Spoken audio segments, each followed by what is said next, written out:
Double Maharashtra Kesari Chandrahar Patil यांची सांगली लोकसभा मतदारसंघातून महाविकास आघाडीकडून उमेदवारी जवळपास निश्चित मानली जाते.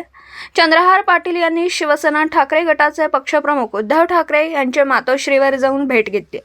कोल्हापूर लोकसभा मतदारसंघ महाविकास आघाडीमध्ये काँग्रेस लढवणार असल्याचं निश्चित होत असताना सांगली लोकसभा मतदारसंघ जागा शिवसेना ठाकरे गट लढवणार असल्याची माहिती आहे. याच पार्श्वभूमीवर चंद्रहार पाटील यांनी शिवसेना ठाकरे गटाचे पक्षप्रमुख उद्धव ठाकरे यांची भेट घेतली. चंद्रहार पाटील यांच्या उमेदवारीला वंचित बहुजन आघाडीने सुद्धा पाठिंबा दिला. चंद्रहार पाटलांची उमेदवारी निश्चित मानली जाते. आगामी लोकसभा निवडणुकीच्या पार्श्वभूमीवर महाविकास आघाडीत कोणत्या मतदारसंघातून कोणत्या पक्षाचा उमेदवार असणार याबाबत अजून कोणताही निर्णय झाला नाही. अशात अनेक असे मतदारसंघ आहेत ज्यावर एकाच वेळी आघाडीतील 2 पक्षांकडून दावा केला जात असल्याने निर्णय होऊ शकत नाही. मात्र काही मतदारसंघांबाबत निर्णय झाले असल्याची माहिती मिळते, ज्यात कोल्हापूर लोकसभा मतदारसंघ महाविकास आघाडीमध्ये काँग्रेस लढवणार असल्याचं बोललं जात आहे.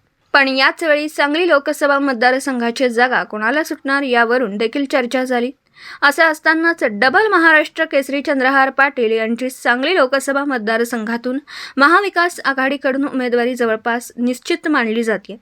तर चंद्रहार पाटील यांनी शिवसेना ठाकरे गटाचे पक्षप्रमुख उद्धव ठाकरे यांची मातोश्रीवर जाऊन भेट घेतली. या भेटीत देखील यावर चर्चा झाली असल्याची माहिती मिळते.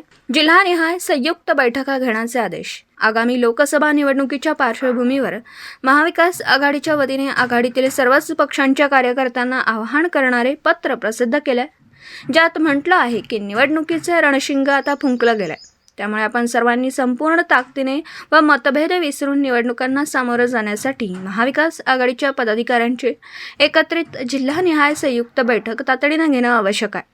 यासाठी आपण त्वरित एकमेकांमध्ये योग्य समन्वय साधून 7 मार्चपर्यंत आपल्या जिल्ह्यातील विधानसभा मतदारसंघनिहाय पदाधिकाऱ्यांची बैठक घेण्यात यावी. तसेच 10 मार्चपर्यंत लोकसभा मतदारसंघनिहाय पदाधिकाऱ्यांची बैठक घ्यायची. तरी नियोजन कालावधी लक्षात घेता बैठका घेऊन या संदर्भात केलेल्या कार्यवाहीचा अहवाल आपापल्या पक्षप्रमुखांकडे देण्याचं या पत्रात म्हटलंय.